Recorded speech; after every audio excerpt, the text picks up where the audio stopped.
몸이 긴장하면 여러분은 어떤 증세가 이렇게 나타나십니까? 대부분은 호흡이 되게 이렇게 가빠지는 것 같아요. 그리고 막 심장도 두근두근하고 위기가 찾아오고 긴장이 되면 그런 몸의 반응이 있는 것 같아요. 몸이 움츠러드는 사람들도 있습니다. 손에 땀이 나는 경우도 있죠. 그리고 무엇보다도 보면 이렇게 시야가 굉장히 좁아지는 것 같아요. 긴장하고 우리가 그렇게 되면 굉장히 시야가 좁아지는 것 같아요. 그런데 이것은 이제 몸의 반응뿐만 아니라 우리가 인생을 살다 보면 우리에게 계속 위기들이 찾아오잖아요. 그 삶의 위기에서 보면 우리가 이런 몸의 반응처럼 비슷한 이 삶의 반응들이 일어나는 것 같습니다. 이 가정생활에서도 그렇고 직장생활에서도 마찬가지인 것 같아요. 우리의 생활에 위기가 찾아오면 갑자기 우리가 긴장하게 됩니다. 그리고 긴장하게 되면 이 호흡이 가빠지는 것처럼 생활이 굉장히 답답해지는 거죠. 그리고 심장이 막 두근두근 거리는 것처럼 자꾸 하는 일에 있어서 일상이 굉장히 조급해집니다. 누가 쫓아오는 것도 아닌데 계속 위기 상황에서는 우리가 계속 이렇게 쫓기는 그러한 것을 느끼죠. 그리고 시야가 좁아지는 것처럼 이 내 문제, 이것에만 자꾸 집중하게 됩니다. 다른 것을 돌아볼 틈이 없어요. 내 것에 집중하게 되죠. 남을 돌아볼 여유가 하나도 없습니다. 왜냐하면 내 문제에만 집중하기도 지금 시간이 모자르고 내 모든 여력을 쏟아도 이 위기를 극복하기가 어렵기 때문에 내 시야가 좁아질 수밖에 없는 거죠. 그런데 전문가들은 그런 상황에서 좀 다른 이야기를 합니다. 내 문제가 굉장히 위기고 급하기 때문에 그 문제에만 온통 우리가 관심과 시간을 쏟아야 될 것 같은데 전문가들은 그러지 말라 그러는 거예요. 그러면 오히려 더 안 좋다는 거죠.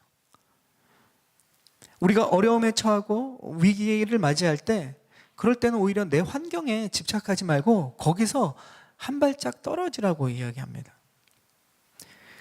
내 시선을 내 상황에 온통 집중하는 것이 아니라 오히려 타인에게 그 시선을 돌리라는 것이 전문가들의 조언입니다. 다른 사람에 대한 관심과 연민을 오히려 가질 때 내 삶에 그러한 위기 상황이 오히려 정신적인 거나 정서적으로 균형을 더 이룰 수 있다라고 이야기합니다. 실제로 이 다른 사람의 어려움에 관심을 갖기 시작하면 자신의 문제에 덜 집중하게 돼요. 그리고 내 고민에 갇혀 있지 않게 되고 오히려 자기의 문제를 객관적으로 볼 수 있게 되죠. 그래서 그런지 우리가 보면 남을 위로하면서 오히려 위로받고 자신의 이 영혼이 치료된 사람들의 이야기를 종종 듣습니다. 그 남을 도우면서 자신의 절망을 이겨낸 사람들의 이야기를 우리 많이 듣지 않습니까? 오늘 말씀에도 보면 다윗이 바로 그런 사람이었던 것 같아요. 다윗보다 이렇게 어렵고 힘든 상황에 처했던 사람이 없습니다. 끊임없이 위기를 맞이하는데 다윗은 그 위기 속에서 자신의 문제에 갇혀 있는 것이 아니라 오히려 그 시선을 다른 사람과 다른 곳에 그 시선을 돌리기 시작할 때 그의 인생을 통해서 자신과 주변 사람들을 회복시키는 놀라운 사건들을 성경은 계속 보여줍니다. 지난 시간에는 다윗이 이 위기 속에 동굴 속에 숨어 있는데 이 아둘람 동굴로 많은 사람들이 찾아왔다고 했어요. 세상적으로는 쓸모없는 사람 같고 다윗에게는 도움이 안 되는 사람 같았지만 그들을 다윗이 품어줌으로써 그들과 한 공동체를 이루고 다윗은 큰 도움을 받기 시작합니다. 그들은 그래서 다윗의 가족과 같은 사람들이 되었어요. 근데 한편 오늘 다윗은 다윗과 함께 하지 않은 사람들, 조금 더 먼 거리에 있고 조금 더 직접적인 관계가 없는 사람들의 그 사건 속에서 그가 참여하고 돕는 모습을 오늘 말씀은 보여줍니다. 우리 1절과 2절 말씀을 우리 함께 읽어보겠습니다. 1절, 2절 시작. 다윗은 사람들에게 보십시오. 블레셋 사람들이 그 일날을 쳐서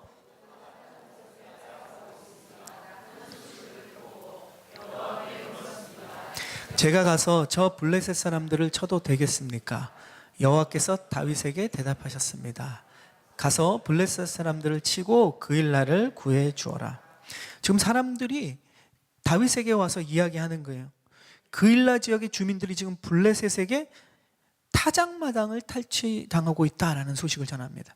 그 당시의 문화에 보면 특히 이스라엘 농경 문화에서 보면 이 타작마당이라는 것은 그 마을 사람들이 1년 동안 열심히 농사를 짓고 그 모든 곡식을 이제 걷어들이죠. 수확을 하면 각자 집에서 하는 것이 아니라 그 타작마당에 다 모여가지고 이제 타작을 합니다. 이제 곡식을 분리해서 그야말로 이제 곡식을 저장해서 한 해 이것을 가지고 이제 마을 전체가 살아가야 되는 이 타작마당이 지금 탈취당하고 있는 거죠. 이민족인 블레셋이 와서 이 타작마당을 탈취하면 그 마을 사람들은, 그 성 사람들은 그 해에 식량이 없어지는 겁니다. 엄청난 생존의 위기인 것이죠. 그런데 지금 이 위기에 처한 사람들의 소식을 누구에게 전하냐면 이 사람들이 와갖고 다윗에게 소식을 전합니다. 뭐 다윗이 오늘 말씀에 그 부하들이 하는 얘기 보면 결코 가까운 곳에 있지 않았습니다. 보면 이 그일라라는 지역은 물론 유대 지파의 땅이고 블레셋과의 접경 지역이긴 하지만 사실 정상적으로 본다면 이러한 국경에 이민족이 침략하고 이스라엘 백성들을 지금 이 노략질하고 있는 이 소식은 왕에게 보고가 돼야 되는 거죠. 사울 왕에게 가서 이 위급한 소식을 이야기하고 그들이 구원을 받아야 되는 것이 정상적인 것입니다. 그런데 지금 이 위기에 다윗을 찾아와서 사람들이 이야기하고 있다는 거죠.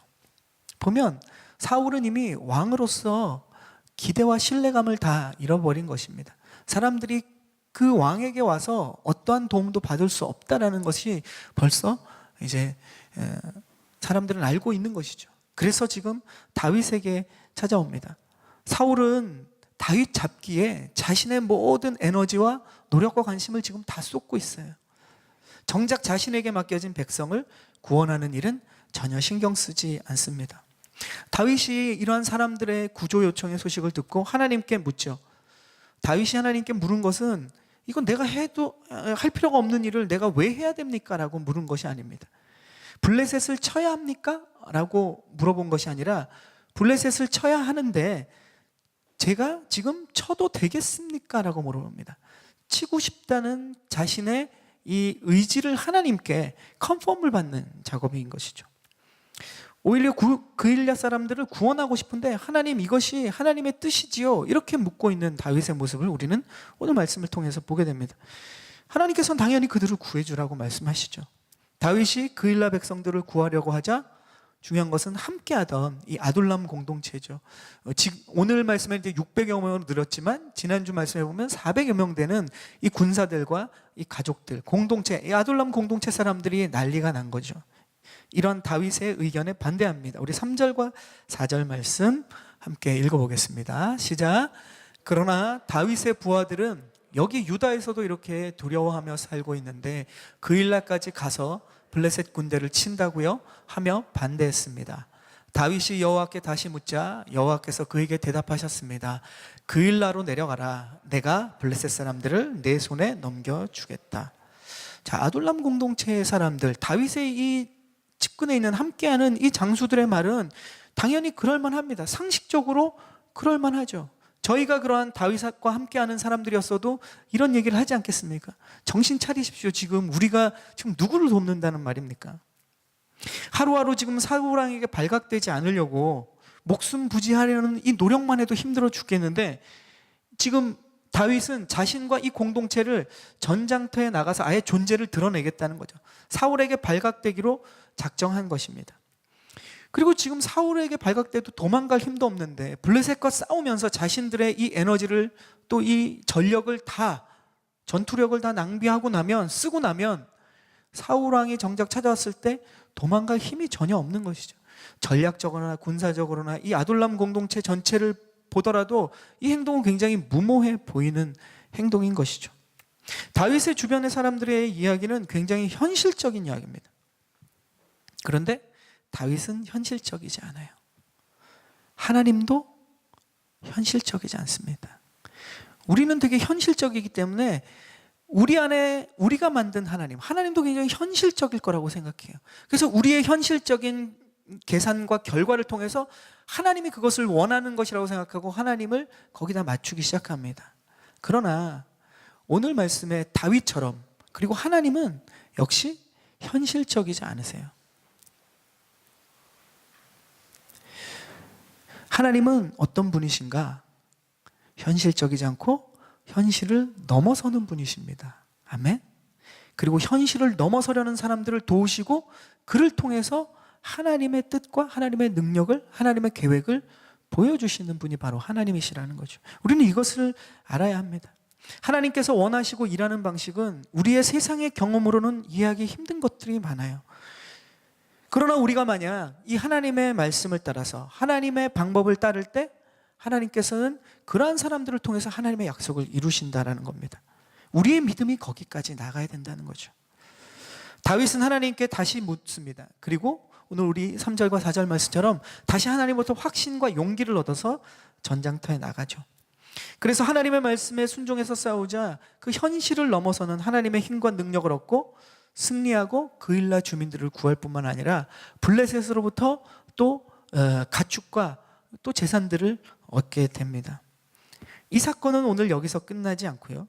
지금 사울이 뒤에 반응하는 이야기가 나옵니다. 사울이 이 다윗이 그일라에 있다는 소식을 듣습니다. 그리고 다윗을 잡으려고 군대를 모으기 시작하는 내용이 뒤에 나옵니다. 우리 7절과 8절 말씀 함께 읽겠습니다. 7절 시작. 다윗이 그일라로 갔다는 소식을 전해 듣고 사울이 말했습니다.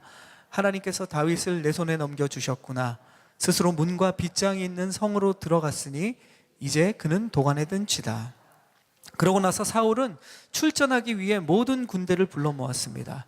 그일라로 내려가 다윗과 그의 부하들을 사로잡기 위해서였습니다. 자, 사울은 지금 이것이 기회라고 생각했어요. 왜냐하면 그일라 성은 요새라고 이야기합니다. 그러니까 성벽이 있고 성문이 있는 거죠. 그리고 만약에 이곳을 사울이 자신의 이 이스라엘의 군대를 모아갖고 쳐들어가기만 하면 다윗은 도망갈 구멍이 없는 거죠. 그래서 도관에 든지라고 생각했습니다. 그런데 여기 어떤 내용이 나오냐? 사울이 이렇게 얘기해요. 이 기회를 하나님께서 자기에게 주셨다라는 거죠. 하나님이 다윗을 지금 나에게 넘겨주셨다, 이렇게 해석합니다. 믿음이 없는 사람은 모든 상황을 자기 좋을 대로 해석해요. 심지어는 하나님을 믿고 있다고 착각하는 사람들 중에 내가 하나님을 잘 믿고 있다고 착각하는 사람 중에 어떤 사건이 일어날 때 그것을 자기 식대로 해석해서 하나님이 나에게 이것을 주셨다라고 착각하는 거죠. 사울도 다르지 않았습니다. 이것은 하나님이 주신 기회다. 다윗을 죽일 수 있는 하나님이 주신 기회다. 참 위험한 행동이죠. 믿음의 사람은 그렇게 반응하지 않습니다. 믿음의 사람은 어떤 사람인가? 오히려 나의 생각과 계획을 내려놓고 하나님의 생각과 뜻을 구하는 사람입니다. 이 사건에서 다윗처럼 말이죠. 지금 다윗과 사울은 그런 면에서 상당히 지금 대조적인 극단적인 태도를 성경은 계속 보여줍니다. 사건들 속에서 다윗은 어떻게 합니까? 자꾸 하나님의 뜻을 계속 물어봐요. 사울은 어떻습니까? 자기의 욕심과 탐욕을, 목적을 쟁취하기 위해서 모든 것을 하나님의 이 뜻마저도 자기 것으로 해석해갖고 모든 것이 지금 나를 위해서 하나님이 돕고 상황이 돕고 있다라고 생각하는 거죠. 이런 사람에게 선한 열매는 절대로 맺히지 않습니다. 또 한 가지 오늘 여기 사울의 행동을 보면 참 답답한 면이 있어요. 지금 그일라에 블레셋이 쳐들어올 때는 사울은 아무 반응도 하지 않아요. 신경도 안 씁니다. 그러다가 그일라에 다윗이 있다라는 이야기를 듣게 되니까 어떻게 됩니까? 바로 반응하죠. 사람들을 모아서 이때다 싶어서 다윗을 잡으려고 액션을 바로 취하는 모습을 보여줍니다.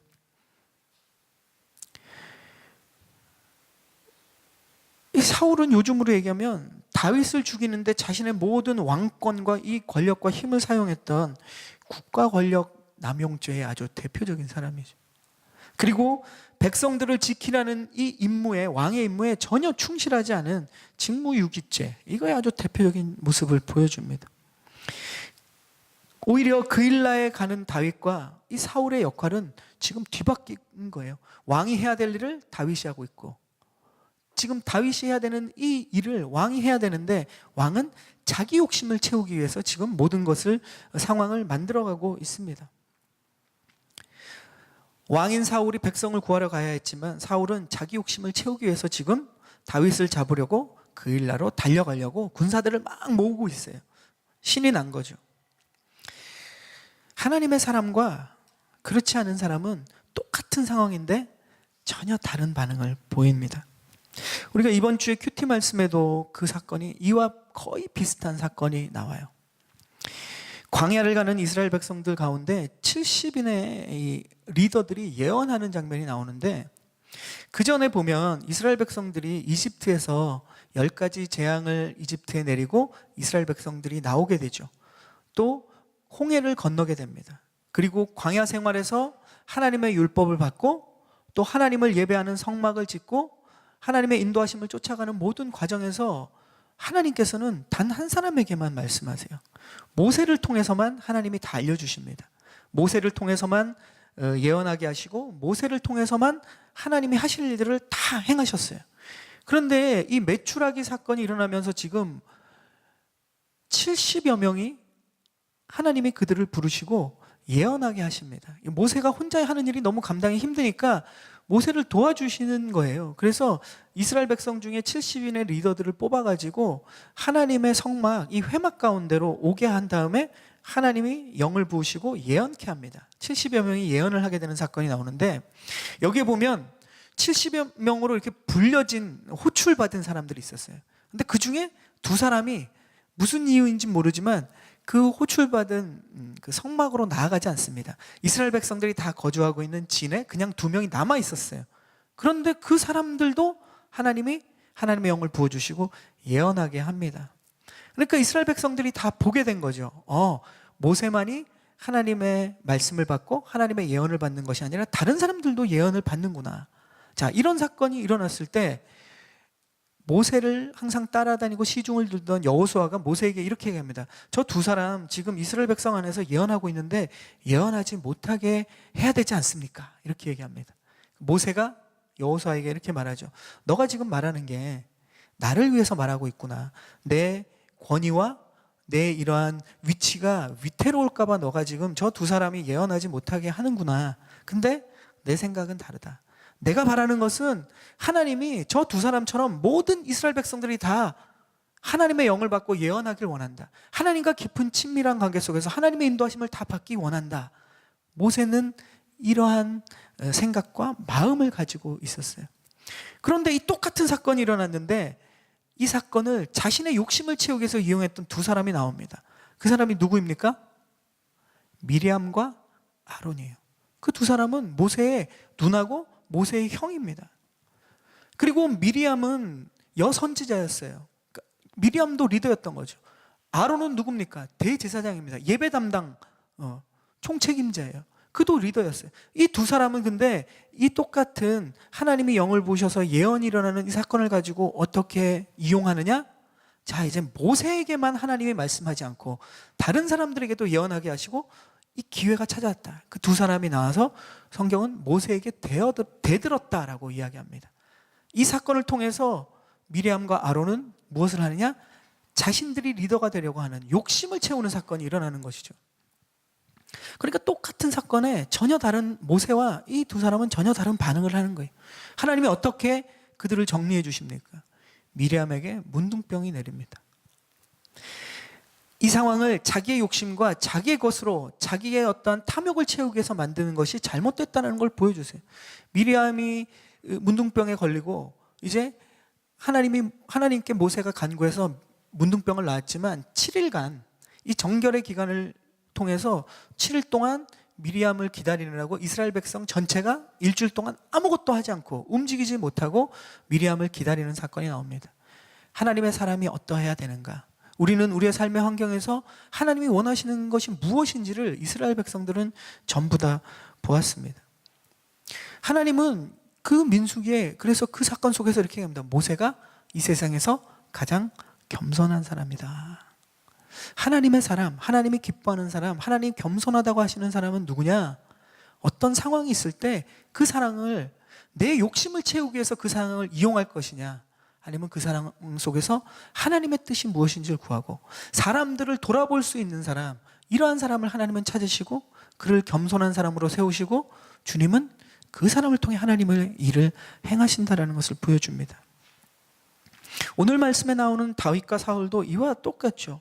지금 그일라 사람들이 블레셋에게 당하고 있을 때 다윗은 이 상황을 하나님의 마음을 가지고 봤어요. 그리고 그일라 백성들이 그 타작마당이 탈취당하면 얼마나 고통받을지를 알고 그 마음을 가지고 도우러 갔습니다. 근데 똑같은 상황에서 사울은 어떻게 행동합니까? 이것을 다윗을 잡을 기회로 이용한다는 거죠. 그래서 하나님은 다윗을 하나님 마음에 합한 사람으로, 사울은 이 구약시대 교만한 사람의 가장 대표적인 사람으로 성경은 보여주고 있습니다. 물론 우리는 이 모세처럼 다윗처럼 그렇게 그런 높은 위치에 있지도 않고 또 그런 상황에 있지도 않습니다.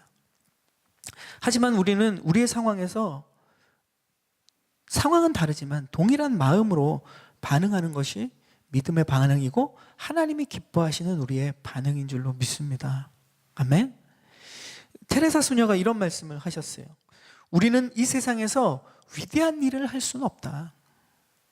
그러나 위대한 사랑을 가지고 작은 일은 할 수 있다.